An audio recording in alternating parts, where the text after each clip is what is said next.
How's it going, everyone? Today we're going to continue with stats and our combining of random variables. So this is a very important one in that this is one of those skills that kind of separates, good students from really great students. Really great students will get this concept pretty well. Just decent students, they kind of get by without mastering this. So let's hopefully get you to that great spot and see what we got in the next screen. Okay, after much thought, Mr. Ferreira has decided on permanent employee wages, which are assigned using a probability distribution X given below. Additionally, at the end of the year, he gives his employees an hourly raise. And the bonuses are assigned randomly according to the probability distribution Y given below. And we're going to assume that X and Y are independent. So first off, let's try and find the mean, variance, and standard deviation. I've brought my calculator with me, and you'll notice that I have all the probability distribution. The outcomes are in L1, and the probabilities are in L2. We'll go to the home screen and do a stat, calculate one variable statistics. List 1 is a list of outcomes. List 2 is a frequency list, and calculate. And this is what we get, a mean of 11.85 and a standard deviation of 2.220. Now to get that standard deviation, to get the variance, I'm going to have to square the standard deviation. So to call up that standard deviation, you're going to click VARs, and then you're going to go to Statistics, and you're looking for sigma x. So sigma x, and then you square that, and that will give you your variance, 4.928. Okay, we got those numbers in our worksheet, and we're going to move on again. Here is the distribution of wage increases. A $1 increase comes with a 0.7 probability, and a $3 increase raise has a probability of 0.3. Going to quickly replace L1 and L2. Go back to the home screen. Stat, calculate one var stats. We're still at L1 and L2, and now we'll calculate the mean and the standard deviation. And we'll do the same routine to find that variance. We'll go to VARs, Statistics. Oh, wrong one. Statistics, and sigma x is number 4. And then we'll square that. It gives me a 0.84 for my variance. Writing those numbers down, hopefully you see how quickly this can get done with the aid of your calculator. So we're going to call, for number 3, we're going to call N the new hourly wage. It's going to be X plus Y. So we got to figure out all of the new hourly wages. Okay, so what are some of the some of the hourly wages? Well, we can have the $9 plus the $1, that's $10 wage. The $9 and the $3, that's a $12 wage. The $12 and the $1 wage, that will give us a $13. And if we have $12 and we add the $3, that's going to give us a $15 wage. And then if we start with $15 and we add $1, that's a $16 wage. And then if we start with $15 and we add $3, that's an $18 wage. So here are the outcomes, 10, 12, 13, 15, 16, and 18. So what's the probability assigned to a $9 wage and a $1 raise? Since we know that they are independent, The probability that x equals 9 and y equals 1 is just the probability that x equals 9 multiplied by the probability that y equals 1. Remember, we can do that so easily because x and y were told that they're independent. The two probabilities are 0.3 and 0.7, and when I multiply them, I get 0.21. So we're going to use that same strategy to complete this table of values here. So let's get that done. If I have a $9 wage and I get a $1 increase, that means my new salary is $10, and that has a probability of 0.21. To get the $12 wage, I need to have a $9 wage multiplied by a $3 raise, so that's 0.3 multiplied by 0.3, giving me a 0.09. That $13 wage, that is a $12 starting wage multiplied by the $1 raise, so that's 0.315. And then we're just going to go ahead and do the rest of these, multiplying the two probabilities together. Great. We've got all of the probabilities in there. I've already checked and I made sure that this all adds to 1. So this is a valid probability distribution. Let's chuck these into the calculator and find our mean and our standard deviation. Just like always, start off by putting the probability distribution into your calculator. I'm seeing one mistake. That should be 18 right there. Okay, and then we'll quit to the home screen and we'll calculate one of our stats. The list is L1, the frequency is L2. Calculate, and this gives us a mean wage of 13.45 and a standard deviation of 2.402. Now to get that variance, we're going to square our standard deviation. Since I already did that, I'm going to go ahead and just copy and paste that sigma x squared, and we get 57675. With the numbers in place, now this is where the interesting part comes from. We've got to figure out, how do we get mean, how do we get variance, and how do we get standard deviation from the numbers that we had all previously computed. So let's look at mean first. Mean is 13.45. And let's take a look at the two means that we have already. Any ideas what 11.5 plus 1.6 is?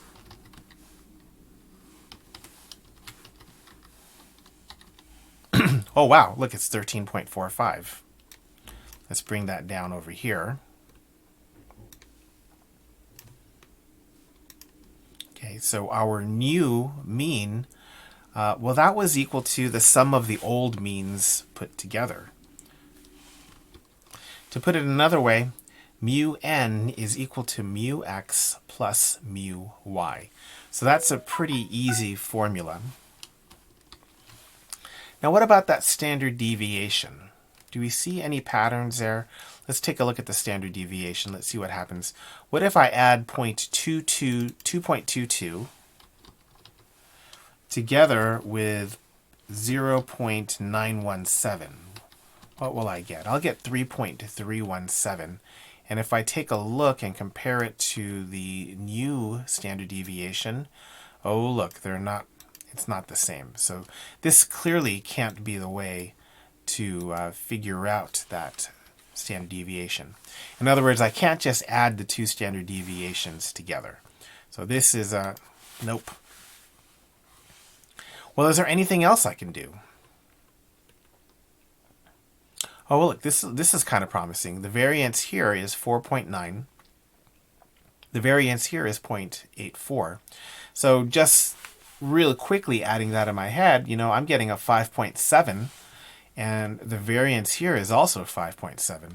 Let's see if it comes up to what it should come up to. So we have 4.928 plus 0.84. And that gives me 5.6. 5.768. Oh, take a look at that. 5.768. And that is correct. If you can't really find the new standard deviation, but you can find the new variance. In other words, the new variance is equal to the old variance 1 plus old variance 2. And of course, to find the standard deviation, you just need to take a square root of the old variances. In math terms, we'd say the variance of n is equal to the variance of x plus the variance of y. And then, of course, with our algebra, we can see that the new variance is equal to the square root, or sorry, the new standard deviation is the square root of the old variance. Or the variance of n is equal to the variance of x, the square root of the... Whoa, I'm getting this all mixed up. The standard deviation of n is equal to the square root of variance x plus variance y. So that kind of rounds out the formulas over here. And that really brings us to our important ideas already. This was a nice one. So adding and subtracting random variables. Okay, if you add and subtract random variables, the new mean, if you add two random variables, the new mean is the old mean plus, or the old mean 1 minus old mean plus old mean 2. Let me start that over again. If I add two means together, add two random variables together, the new mean is going to be the sum of the old means. And the new variance is going to be the sum of the old variances. If you need to find a standard deviation, just take a square root of the variance. Now, for a difference of two random variables, if I take random variable x minus random variable y, the new mean is going to be the old means subtracted. So the mean of x minus y is equal to the mean of x minus the mean of y.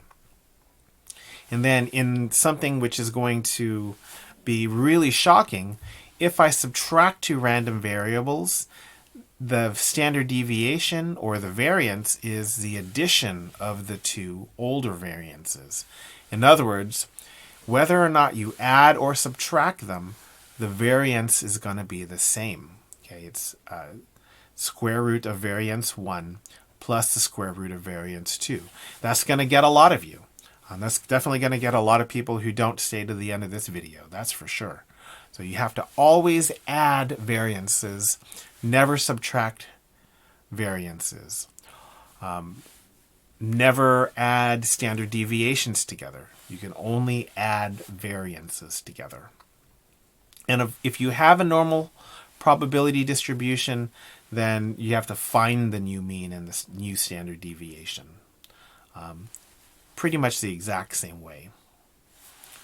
So let's look at what we have here with our Check Your Understanding. And a large auto dealership keeps track of sales and lease agreements made during each hour of the day. And let X be the number of cars sold and Y be the number of cars leased during the first hour of business on a randomly selected Friday. Based on records, we have the two probability distributions shown below. Now we're going to call T, probably stands for total, equals X plus Y, and we're going to assume that X and Y are independent. So let's find mu T. So the mu of T is equal to the mu of X plus the mu of Y, which is 1.1 plus 0.7 or 1.8. That's an easy calculation. Interpretation: if we calculated over many, many Fridays, the average number of sales and leases would be about 1.8. And let's calculate and interpret sigma T. So we're going to add the variances together. So sigma T is the square root of sigma x squared plus sigma y squared. which is 0.943 squared plus 0.64 squared. Those are from our table over here. And that's going to give us 1.140. So the typical number of sales and leases on a Friday varies from the average of 1.8 cars by about 1.14 cars. Finally, the dealership's manager receives a $500 bonus for each car sold and a $300 bonus for each car leased. Find the mean and standard deviation of the manager's total bonus B. I like to start off with the equation of B. So to compute B, you would do 500 multiplied by X plus 300 multiplied by Y, which means mu B is equal to 500 mu X plus 300 mu Y, which is 500 times 1.1 plus 300 times 0.7, or $760. All right, so if sigma x is 0.943, that means sigma of 500x is just 500 times 943, which is 471.5. Now, similarly, if sigma y is 0.64, then sigma of 300y is 300 times 0.64, or 192. Now that we have the those standard deviations, if we want to find the standard deviation for B, that's going to be sigma of 500x plus 300y, which is going to be the square root of the variance of 500x plus the variance of 500y. That's going to be the square root of 471.5 squared plus 192 squared. All of that gives me 509.09. So that's a pretty intense calculation, I gotta say. That's but you know, your calculator will be your friend here, so don't feel like you have to do all of this mathematics on your own. So that's it for today, and we'll see you next time when we look more on probability distributions. Have a good statistical day.